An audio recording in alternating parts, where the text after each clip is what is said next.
GeM தொலைக்காட்சி நேயர்களுக்கு வணக்கம். கர்த்தருடைய நாமம் பரிசுத்தம் உண்டாவதாக. துன்மார்க்கனின் ஆலோசனையில நடக்கக்கூடாது என்பதுதான் இன்னைக்கு தலைப்பு. சங்கீதம் 1:1. துன்மார்க்கருடைய ஆலோசனையில் நடவாமலும் பாவிகளுடைய வழியில் நில்லாமலும் பரியாசக்காரர் உட்காரும் இடத்தில் உட்காராமலும். துன்மார்க்கனுடைய ஆலோசனையில் நடவாமலும் அப்படின்னா தீய மனிதர்களுடைய ஆலோசனையே நம்ம கேட்க கூடாதுன்னு சொல்லி வேத வசனத்துல வற்புறுத்தி இருக்கு. தீய மனுஷர்கள் நல்லதை சொல்லி தருவாங்களா? நம்ம கிட்ட வந்து நல்ல விஷயமா பார்த்து நீ மட்டும் நல்லா இருடா ராஜா, நான் கெட்டவனா இருக்கேன் அப்படின்னு சொல்றவங்க நல்லவங்க தான் சொல்லுவாங்க. ஆனா தீய மனுஷர்கள் என்ன செய்வாங்க அப்படின்னா, அங்க வந்து தீமையான விஷயத்த தான் யார் தான் தப்பு செய்யல நம்மளும் செய்யலாம் வாடா அப்படின்னு சொல்லுவாங்க. கரெக்டுங்களா இல்லைங்களா? இன்னைக்கு உலகத்துல அப்படிதான் பேசுறாங்க. யாரு தப்பு செய்யல, நீ தான் சும்மா தேவையில்லாதெல்லாம் பண்ணிக்கிட்டு இருக்க, எல்லாரும் அப்படி இருந்துட்டா இந்த உலகமே மாறிடும் அப்படின்லாம் சொல்லி பாருங்க. இதெல்லாம் நம்மளால ஒன்றும் மாற போறதில்ல, வா நம்ம லைஃபை என்ஜாய் பண்ணலாம் அப்படின்னு சொல்லுவாங்க. அப்போ தீய மனிதர்களுடைய வார்த்தையை, ஆலோசனைய, அட்வைஸை கேட்க கூடாது என்பதுதான் வேதத்தினுடைய பாருங்க இங்க ஒரு அட்வைஸா இருக்கு.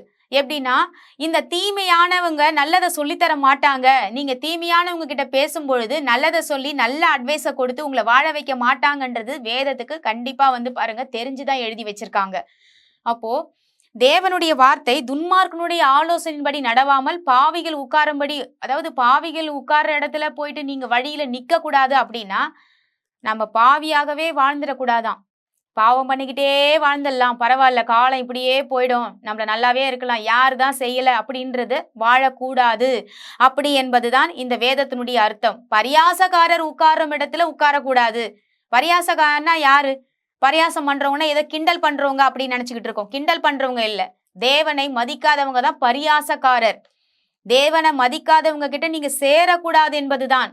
ஏன்னா தேவனையே மதிக்காதவங்க, கடவுள் ஒருத்தர் இருக்காருன்னு ஒரு கடவுள் பயமே இல்லாதவங்க கிட்ட நீங்க பழகும் பொழுது அந்த இடத்துல எப்படிங்க உங்களுக்கு மரியாதை கிடைக்கும்? அப்படிதான் ஒருத்தர் வந்து எனக்கு பழக்கமானாங்க, ஒரு நண்பர். அந்த நண்பர் என்ன செஞ்சாருன்னா, கடவுளை வந்து அறிஞ்சவர் தான், ஆனா வந்து கடவுளுக்கு பயமே கிடையாது. பயமே இல்லாம என்ன செய்யறாருன்னா, யாரு தப்பு செய்யல இந்த காலத்துல போய் நீ அதெல்லாம் பேசிக்கிட்டு இருக்க அப்படின்னு என்கிட்ட சொன்னார். சரி, ஏதோ சொல்றாங்க பரவாயில்ல, ஆனாலும் ஆண்டவர் எதற்காக இந்த நண்பரை நமக்கு வந்து அறிமுகப்படுத்தியிருக்காரோ தேவன் தெரியல. ஒருவேளை ரட்சிப்பதற்காக கூட பேச வச்சிருக்கலாம் அப்படின்னு சொல்லி நம்ம நல்லதை சொன்னா நம்ம சொல்றதை கேட்கல, அவருடைய இஷ்டத்தின் பிரகாரம் தான் நான் நடப்பேன்னு சொல்லி செய்த தப்ப இன்னும் அதிகமாவே செய்ய ஆரம்பிச்சார் அந்த நண்பன். செய்த உடனே பாருங்க என்ன ஆச்சு அப்படின்னா, ஒரு காலகட்டம் வரைக்கும் இயேசு கிறிஸ்து பார்த்துக்கிட்டே இருப்பார். தேவன் பாருங்க ஒரு நாளும் பாவம் செய்ய அனுமதிச்சுக்கிட்டே இருக்க மாட்டார். ஸ்டாப் பண்ணுவார், எல்லா இடத்துலயும் பிரேக் பண்ணுவார். நீ மனம் திரும்பணும் என்பதுதான் தேவனுடைய திட்டம். அதனால எல்லாத்துக்கும் ஒரு பாருங்க முற்றுப்புள்ளியை தேவன் வைத்திருப்பார். ஒவ்வொரு மனிதனும் தன்னிடத்துல மனம் திரும்பி வர வேண்டும் என்று ஒரு முட்டு சந்தை வச்சிருப்பார். அந்த இடத்துல நீங்க எங்கெல்லாம் போறீங்களோ போயிட்டு வாப்பா ராஜான்னு சொல்லி உட்கார்ந்து வேடிக்கை பார்த்துட்டு இருக்க மாதிரி இருக்கும். ஆனால் ஒரு நாள் வரும், அந்த நாட்கள்ல நீங்க எங்க போனாலும் வேலை கிடைக்காது, எங்க போனாலும் பாருங்க அந்த இடத்துல நடக்க வேண்டிய காரியங்கள் நடக்காது. ஏன் அப்படின்னும் போது சில நேரம் நம்ம ஆலோசிச்சு பார்க்கணும். ஏன் ஆண்டவரே என் வாழ்க்கையில இது நடக்கல, இத்தனை நாள் நான் ஜாலியா என் இஷ்டப்பிரகாரம் வாழ்ந்தேன் அப்படின்னா தேவன் உங்களை நேசிக்கிறார். ஒரு பிள்ளை தப்பு செஞ்சுக்கிட்டே இருக்கிறத எந்த தாயும் தகப்பனுமாரும் பாருங்க விடவே மாட்டாங்க. அவங்க என்ன செய்வாங்க அப்படின்னா, அந்த பிள்ளை திருந்தணும்னு சொல்லி அடிப்பாங்க, திட்டுவாங்க, இங்க போகக்கூடாது அங்க போகக்கூடாதுன்னு ஃப்ரெண்ட்ஸ் கிட்ட போய் சொல்லுவாங்க, டேய் அவங்க கூட சேராதடா, என் பிள்ளையை கெடுக்காதடான்னுவாங்க. ஏன் அதெல்லாம் சொல்றாங்க அப்படின்னா, தடுத்து நிறுத்தணும், தடுத்து நிறுத்தி அந்த பிள்ளையினுடைய வாழ்க்கையை சீர்படுத்தணும். அதுதான் நோக்கமே தவிர உடனே கடவுள் கெட்டவர், அவர் நம்மளை வந்து எல்லாத்தையும் லாக் பண்ணிட்டாரு அப்படி நினைக்கிறது கிடையாது. ஒரு காலகட்டத்தில் எல்லாத்தையும் லாக் பண்றது எதற்காக? நான் புரிந்து கொள்ளணும், சிந்திக்கணும்.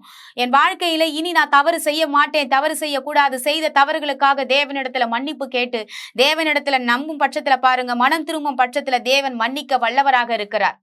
அவர் எதற்காக துன்மார்க்கனுடைய ஆலோசனையில் நடக்கக்கூடாதுன்னா, இன்னைக்கு துன்மார்க்கமா பாருங்க வாழ்ந்து கொண்டு இருக்கிற மனுஷங்க கூட சேர்ந்ததுனாலேயே இவங்க வாழ்க்கையும் சீரழிஞ்சு போயிடுது. பேசுறதுனால, அவங்க கூட பழகுறதுனாலேயே அவங்க மைண்டை மாத்திடுறாங்க. மாத்தி என்ன பண்றாங்கன்னா, அவங்க வழியிலேயே நடக்கிறதுக்கு அவங்களுக்கு ஒரு ஃப்ரெண்ட்ஷிப் தேவைன்னு சொல்லிட்டு இவங்களையும் அவங்க கூடயே கூட்டிட்டு போயிடுவாங்க. எதுக்கு சேர சொல்லக்கூடாதுன்னா, இதுக்கு தான் சேரக்கூடாது. தேவனை மதிக்காதவங்க கூட சேரக்கூடாதுன்னு வேதம் திட்டவட்டமாக இங்க சொல்லப்படுகிறது. ஏன்னா தேவனை மதிக்காதவன் நிச்சயமா உங்களையும் மதிக்க மாட்டான். கடவுளுக்கு கீழ்ப்படியாதவன், கடவுள் பயம் இல்லாத ஒரு மனிதர் நிச்சயமாகவே மனிதர்களை பார்த்தும் மத்தவங்களை மாட்டி விடுறோம், மத்தவங்களை கஷ்டப்படுத்துறோன்றத கூட உணர மாட்டாங்கன்னு சொல்லிதான் பார்க்கிறோம். அப்போ தேவன் பாருங்க சங்கீதம் பகுதியில வாசிக்கும் பொழுது, துன்மார்க்கனுடைய ஆலோசனையில நடக்கக்கூடாது, பாவிகள் வழியில நம்ம நிற்கக்கூடாது, பரியாசக்காரன் உட்கார இடத்துல உட்காரக்கூடாது. இதையெல்லாம் செய்யும் பொழுது என்ன நடக்கும் அப்படின்னா, இதையெல்லாம் ஆண்டவர் சொன்னதுக்கு கீழ்ப்படியும் போது நிச்சயமாக உங்க வாழ்க்கை மன மகிழ்ச்சியா இருக்கும்னு பார்க்கிறோம்.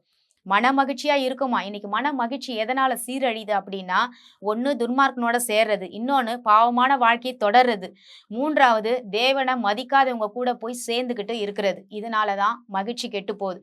இந்த விஷயங்களை நம்ம சரி பண்ணும் பொழுது நிச்சயமாக நம்முடைய வாழ்க்கையில சந்தோஷம் அதிகரிக்கும்.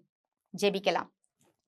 எங்கள் அன்பும் இரக்கமும் நிறைந்த நல்ல தகப்பனே, நாங்கள் ஆண்டவரே உம்மாண்டையில் வருகிற சுவாமி. இந்த நாட்கள்ல தகப்பனே, துன்மார்க்கனுடைய ஆலோசனையில நடக்கக்கூடாது என்று தலைப்புல பார்த்தோம்.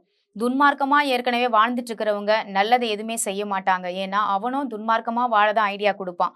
அப்படிப்பட்டவங்களோட சேரக்கூடாது, பரியாசக்காரனோட உட்காரக்கூடாதுன்னா, ஆண்டவரே பரியாசம் பண்றவங்க, தேவனை மதிக்காதவங்க, அவங்க கூட சேரும்பொழுது நமக்கும் அதே புத்தி வரும்னு சொல்லி எங்களை கற்றுக் கொடுத்ததுக்காக நன்றி. ஒருவேளை எங்க வாழ்க்கையில நாங்களும் அந்த வாழ்க்கையை கடந்து போயிருக்கலாம், அதையெல்லாம் நாங்க செய்திருக்கலாம். எங்களை மன்னிங்க, நாங்க செஞ்சிருக்கோம். ஆனா இனி நாங்க செய்யாதபடிக்கு எங்களை பாதுகாத்து வழிநடத்தி ஒவ்வொரு நாளும் உம்மண்டையில சேர்த்து கொண்டு, காணாமல் போன ஆடுகளை உம்மண்டையில சேர்க்கிற தேவன் நீங்க ஆண்டவரே. தொலைந்து போன ஆடுகளுக்காக தன் ஜீவனை கொடுத்து அவர்களை மீட்டுக்கொள்ள வந்த தேவனே, அப்படி ஆசீர்வதிங்க, பலப்படுத்துங்க ஜீவனுள்ள நல்ல தகப்பனே. ஆமேன். கர்த்தர் நம் அனைவரையும் ஆசீர்வதிப்பாராக. God bless you.